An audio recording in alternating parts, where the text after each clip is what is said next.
Episode 18। तो episode 18 के starting में हमें दिखाया जाता है कि जो शू शुनशान है वो अपने आर्ट की तारीफ़ ही किया जा रहे थे। तो हमारी जो लुफी है वो कहती है चलो मैं भी देखूँ ज़रा तुम्हारे आर्ट को। फिर जब वो देखती है ना ड्राइंग तो उसका तो मुँह ही बन जाता है। तो फिर जो शू शुनशान है वो कहते हैं क्या हुआ तुम्हें ये ड्राइंग अच्छी लगी। तो हम देखते हैं कि जो एम्परर है उनका भी तो मुँह बन ही गया था। और इन दोनों के बीच शू शुनशान और लूफी के बीच झगड़ा हो जाता है कि अच्छा तो ये तुम्हारी पेंटिंग है, क्या सच में तुम्हें लग रहा है कि मैं हूँ? अरे मेरा थोबड़ा तुमने कैसे बनाया? तो ये बात सुनकर जो शू शुनशान है वो थोड़ा चिढ़ भी जाते हैं। फिर ना ये बात देख के ना तो हमारी लूफी और एम्पर दोनों वहाँ से चले जाते हैं। तो मास्टर मैं है वो कहते कि अच्छा तुम मेरी पेंटिंग बनाओ पर बिना पैसे के। पर जो शू शुनशान है वो मना कर देते हैं। तो ये बात सुन के मास्टर में भी चले जाते हैं वहाँ से। फिर हम नेक्स्ट में देखते हैं एम्परर और लूफी को, जहाँ पर लूफी कह रही होती कि पता नहीं मुझे बहुत अजीब लग रहा है, जैसे कुछ पूरा होने वाला है। पर हमारे एम्परर कहते कि नहीं तुम टेंशन मत लो, वैसे ना मैंने अपने आदमियों को भेज दिया यारान और लॉर्ड चेन को खोजने के लिए, तो तुम टेंशन मत लो इस बात का। तो लूफी कहती है हाँ बिल्कुल, पर मुझे तभी भी ऐसा लग रहा है जैसे कुछ गड़बड़ होने वाली है। फिर हम नेक्स्ट में देखते हैं हमारी शॉपिंग और हमारी एम्प्रेस द्वागर को। तो हमारी जो एम्प्रेस द्वागर के अंदर की जो ब्लैक स्पिरिट है वो अभी हमारी एम्प्रेस द्वागर का पूरा माइंड कंट्रोल कर लिया था।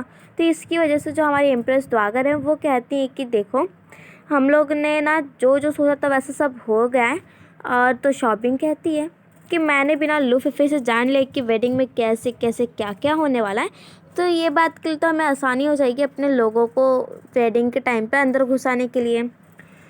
तो ये तो ना हमारी जो शॉपिंग है वो कहती है एम्प्रेस द्वागर से कि आप प्लीज़ टैंक टैंक को छोड़ देना, वो ना कभी मुझे ऑरेंज लैंड से हो तो मुझे ऐसा ट्रीट नहीं करता। तो ये बात सुन के हमारी एम्प्रेस द्वागर कहती हैं अच्छा ठीक है। फिर ना हमारी हमारी जो शॉपिंग है वो कहती है कि मैंने ना ज़ोइडिक लैंड पर भी रही हूँ ना, पर यहाँ के जो लोग हैं वो उतने भी बुरे नहीं हैं जैसे मैंने सोचा था। तो हमारी जो एम्प्रेस दागर है वो बात चेंज करती है और कहती है कि देखो मैं ना तंग को कुछ भी हर्ट नहीं करने वाली और जैसा तुम सोच रहे हो बिल्कुल वैसे ही होगा हमारे प्लान के अकॉर्डिंग। तो ये बात सुन के हमारी जो शॉपिंग है वो भी खुश हो जाती है। तो हमारी एम्प्रेस दागर कहती हैं कि क्यों ना तुम मेरे साथ चल के डिनर करो। पर हमारी जो शॉपिंग है वो मना कर देती है और कहती है कि हमारी लूफी ने आज पार्टी अरेंज की है। फिर हम नेक्स्ट में देखते हैं सबको पार्टी करते हुए, जहाँ पर हमारी यारान से मिलकर हमारी लूफी बहुत ही ज़्यादा खुश होती है और दोनों एक दूसरे को गले लगा के कह रहे होते हैं कि मैंने तुम्हें बहुत ज़्यादा मिस किया। उसके बाद ना हमारी जो यारान है वो टॉर्चर करते हुए कहती है हमारी एम्परर को कि तुम्हें ना लूफी की अच्छे से केयर करनी है, नहीं तो मेरे पास 108 मेथड है तुम्हें कैसे कैसे हस्बैंड को काबू में किया जाता है। पर हमारी लूफी कहती है इसकी कोई ज़रूरत नहीं है। फिर ना जो मास्टर फैंग है वो भी यही बात कहते हैं कि मतलब कैसे क्या करें ऐसे में ही। तो हमारे जो यारान है वो भी कहती कि अच्छा तो अगर आप मेरी बात नहीं सुनोगे ना तो मेरे पास भी अभी 108 मेथड है आपको टॉर्चर करने के लिए। तो जो मास्टर फैंग है वो कहते हैं नहीं मेरे को उसकी कोई ज़रूरत नहीं है। फिर जो हमारी लुफी है पूछती कि वैसे लॉर्ड चेन कहाँ पर है। तो शांगी बताता है कि वो ना उनकी थोड़ी तबीयत ख़राब है, वो बहुत घूम घूम के आए तो इसके लिए उन्हें सर्दी ज़ुकाम हो गया, इसके लिए वो नहीं आए। फिर दोनों के दोनों अपना बात कर रहे होते हैं तो हमारी लूफी शॉपिंग का मामला छेड़ती है।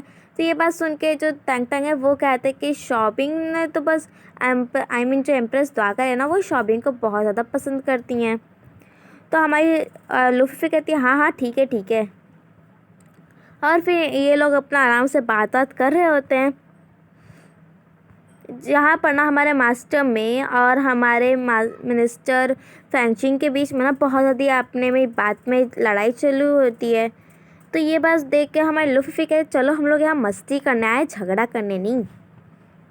तो लोग अपना आराम से चीयर अप करते हैं। फिर हम नेक्स्ट में देखते हैं शांग्यू, शू शुनशान और शी फैंगली को, जहाँ पर जो शांग्यू वह कहता है कि कल ना शादी है तो इसकी वजह से मैं जा रहा हूँ थोड़े तोहफे ख़रीदने, मतलब मैंने रखे हैं। तो जो फैंगली वो कहता है चलो मैं भी चलता हूँ, पर वो कहते हैं नहीं ऐसी कोई ज़रूरत नहीं है मैं चला जाऊँगा। तो शू शुनशान भी मान जाते हैं। उसके बाद जो हमारा फैंगली है वो कहते कि पता नहीं, मुझे बहुत अजीब लग रहा है, जैसे कुछ बुरा होने वाला है।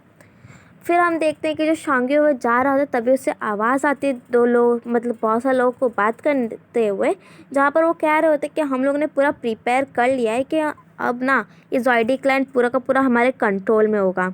और जो हमारी शॉपिंग है उसने इन्फॉर्मेशन भी ले ली है लूफी से, तो इससे हमें कोई प्रॉब्लम होने वाली है नहीं अब।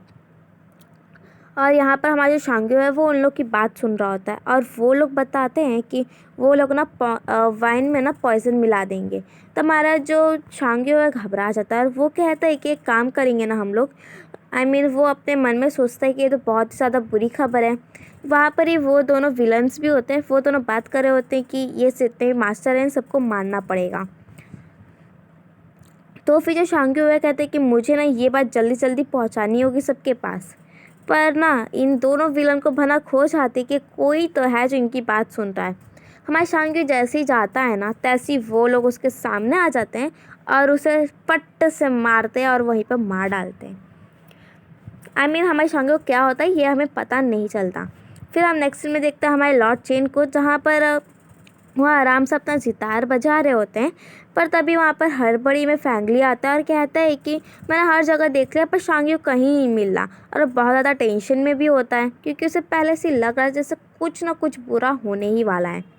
पर तभी वहाँ पर शूशान आते हैं, वो कहता है अच्छा रुको मैं इन्वेस्टिगेशन करता हूँ। तो अपने बर्ड से बात करते हैं, तो जो बर्ड होती है वो कहती है कि हाँ ऐसी कुछ बात है, मतलब वो लोग अपने में बात करते हैं। तो जो शूशान है वो कहती है कि अच्छा चलो मैं तुम्हारे साथ चलता हूँ।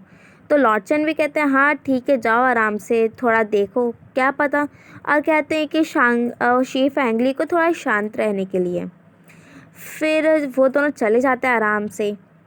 फिर हम नेक्स्ट सीन में देखते हैं जहाँ पर बहुत सारी तैयारी हो रही होती है शादी के लिए, और जहाँ पर ना हम टैंग टैंग को देखते हैं।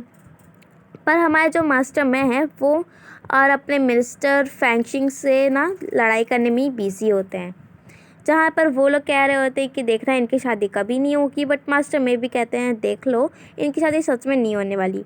पर ये दोनों एक दूसरे के साथ लड़ाई वड़ाई करने में एकदम बिजी होते हैं। तो जो मिस्टर फैंग है वो कहते हैं कि देख मतलब ना वो कहते हैं कि जो मेरे असिस्टेंट, मुझे लग रहा है कि मैं उनसे थोड़ा सा हो सकता है ऐसा, उनसे इनके साथ रिलेशनशिप की ऐसी बात हो सकती है।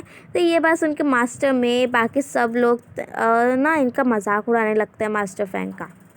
फिर हम नेक्स्ट में देखते हैं इन चारों को शॉबिंग, लू फिफी, यारान और जनरल चू को, जहाँ पर लू फिफी एकदम टेंशन में आई होती है और वो देखती है कि जो हमारी शॉपिंग में इतनी शांति से बैठी हुई है उससे समझ में ही नहीं आ रहा था कैसे क्या हो रहा है।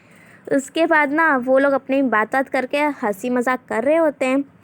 तो हमारी जो शॉपिंग है वो कहती है कि मुझे इसके बारे में टेंशन लेने की कोई ज़रूरत नहीं है, फिर टैंग टैंग मुझे थोड़ा सा भी मतलब परेशान नहीं करेगा। पर हमारी जो लू फिफी है वो कहती है कि अगर करेगा ना, अगर हम चारों में से किसी के भी हस्बैंड ने हमें परेशान किया ना, बस बोलना हम लोग उसकी चटनी बना देंगे। तो फिर ना हम देखते हैं कि जो हमारी लू फिफी है वो कहती है कि हम चारों हर टाइम के लिए बेस्ट ही रहेंगे। और तो ना हमारे जनरल चू हैं उनका और पहले यारान के साथ थोड़ा झगड़ा होता है, उसके बाद हमारे लू फिफी के साथ। पर ये दोनों ये चारों के चारों एकदम मस्ती करने में बिजी होते हैं। तभी ना सबको आवाज़ आती है कि जो टैंग टैंग और एम्प्रर है वो आ गए हैं। तो ये बात सुन के दोनों दुल्हन ना एकदम थोड़ा घबरा जाती हैं और हमारी जनरल चू और यारन वहाँ से चले जाते हैं सबको बाहर रोकने के लिए, दोनों को, टैंग टैंग और एम्प्रर को। तो ना उनके जाने के बाद दोनों के दोनों एकदम हड़बड़ा के अपना ऊपर का ब्राइडल वेल खोजने लगते कहाँ पर है कहाँ पर है। और इसी के साथ हमारा episode 18 of oh my emperor season 2 का यहीं पर जाता है ख़त्म। Thank you, bye bye.